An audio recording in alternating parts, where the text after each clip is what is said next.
See here, SBS emission is 20 grams CO2 per kilowatt hour, compared to the oil for 846 grams CO2 per kilowatt hour. It's much less.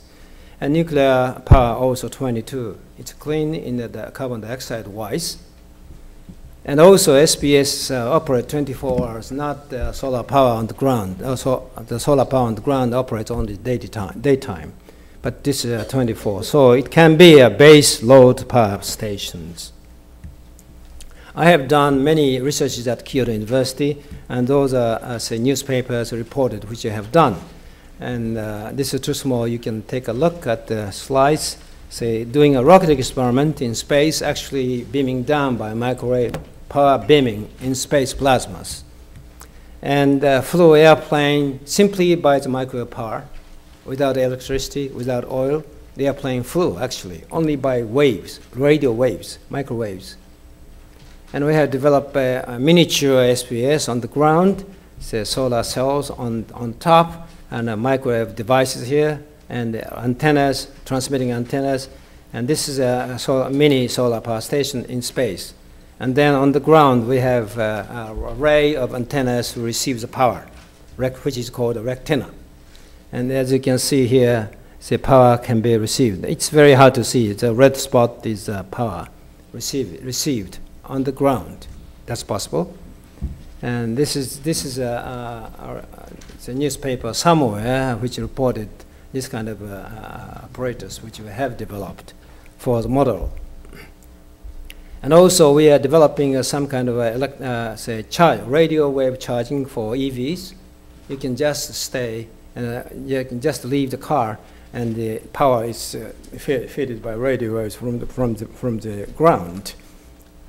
And actually, this is a cooperative research with Nissan, with Kyoto University. You can see here. And also, we have done airship experiments. From the airship, we can radiate power to the ground. On the ground, you can receive the electric power, and can charge, and you can charge this kind of cell phone on the ground simply by the radio waves. It's possible and safe, because the level of the receiving power is the same level of this kind of cell phone emitting power. So you can actually send power from space to the ground. And this is a cartoon usable for emergencies. We can send this kind of airship to the disaster places and send the power where sometimes people run out of the battery of the cell phones, and the shortage of power for a certain time of period. We can supply the power from space, from air in this case, and even of course from space. And there have been many discussions at NASA, ESA, and Japan on this SPS solar power stations, and there are many models proposed. You know, Sun Tower at NASA in 1997, originally and back in 1980s and 20s. And we have discussed also in Japan with JAXA, Japan, and many universities, including Kyoto University. And this, I think this moves. Oops, it won't go. How we can do? Okay, it's moving. This is a model of the one type of SPS. You can collect sunlight 24 hours and convert, and this sunlight is fed to the solar cells here and convert to microwave, and the microwave can beam down to the receiving side 24 hours. It's available, and base load could be a base load power stations. So, Japanese government set the basic plan for space policy last year, 2 years back, June 2009. And believing that space development improves people's life quality. And to overcome the contradiction between the wishes for better growth, better life, economic growth, and depletion of sources, energy, and materials. And we have set at the government level 5 targets of space application systems, A, B, C, D, E, and 4 programs, space program, and one of which is a red letter Space Solar Power System Research and Development Program. So this is the first time when the government accepted our proposal to do a research on this project. So SPS R&D program shown in this cartoon, and we have many things to do. We have done quite a few researches already, but still needs this kind of engineering research necessary before getting a large-scale solar power station in space. So this is a view, you know, this kind of civilizations of whole solar systems, starting from the nearby Earth, the interplanetary space. It's actually happening, you know. We have space stations here, and also many satellites, communications, finding efforts from space. So space is a wide space possible, hoping.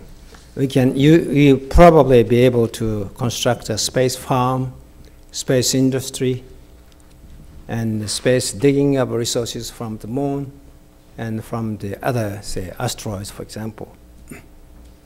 So solar power is the first step, very first step to that, say, matching the requirement of increasing energy on the Earth. But at the same time, it's a starting point of sending people's civilization to space. Those are written here.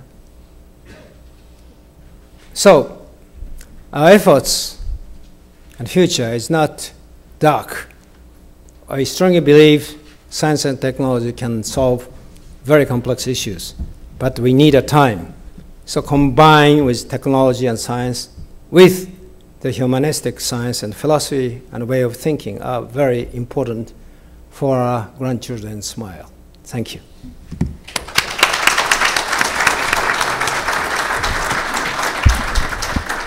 Thank you, Dr. Matsumoto, for your very interesting and provoking presentation. We have some time to discussion.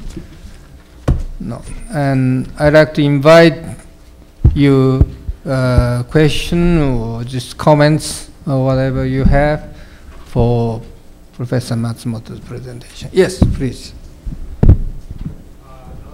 Would you wait a little bit? We have microphone. Yes. Yes, I'm sorry. Elliot Frankenberger, Montgomery County Public Schools, retired. I spent 3 years in Iwate on Fulbright, and many of the people I know were washed out to sea. And I was very impressed with the concept you have of SPS providing energy to a lot of the remote villages and areas and even the cities, which people were basically isolated and trapped for a long period of time, more than the news cares to relate to us, without energy, without power, with freezing temperatures, and many elderly, I'm sure, passed away. We don't know the figures because just of the lack of power. And so I am curious to know if the Japanese government is seriously looking into this in redeveloping the area.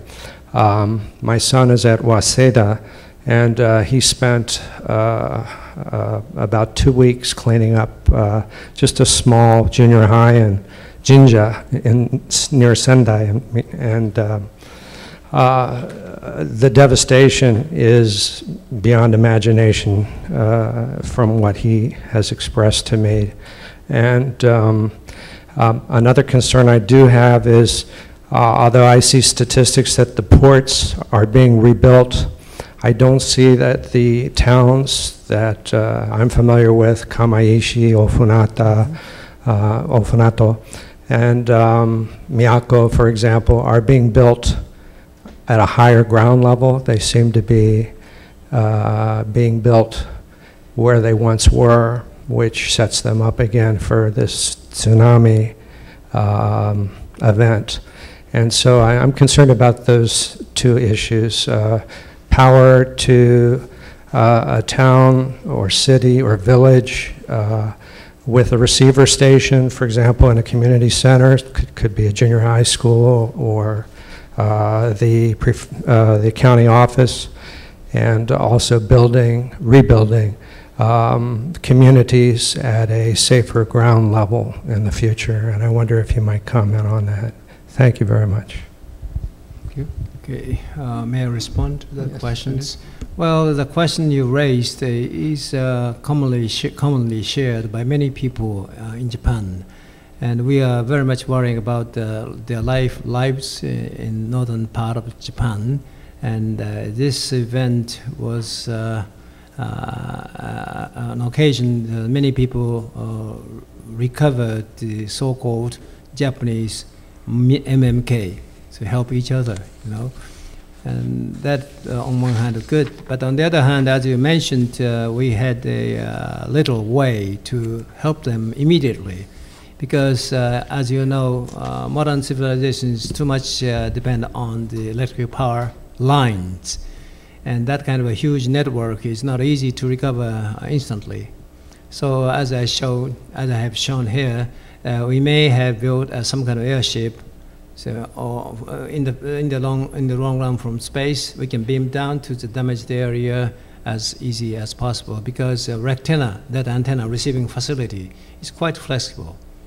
On this code, we can install the small antennas back, like a textile. Then you can receive a power, say 100 watt easily. So 100 watt, say maybe if you extend about 10 meters squares or 3 meters squares, 3 meters squares, yeah, that's enough to receive sizable power, to maintain, to help some communication line at least. But for the huge, large power, such kind of a micro power beaming is not good, because it's dilute from space. But anyway, people feel isolated if there's no communication method. That's most important.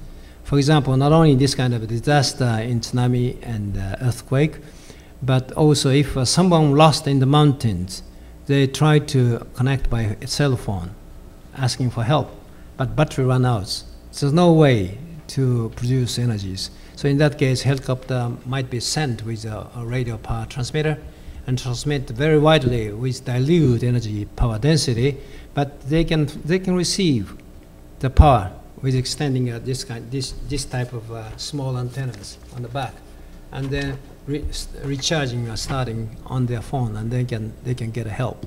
Such kind of many applications possible, but that's not yet been implemented in the society.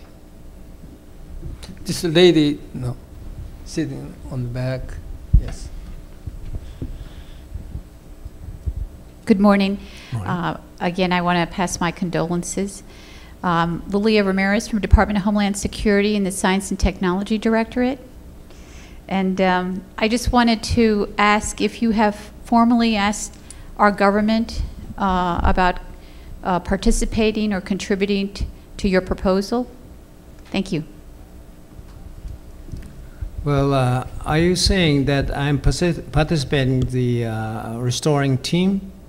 No, I am not. I'm not participating, but I was a member of the strategic committee of Space Development Plan. So I propose this kind of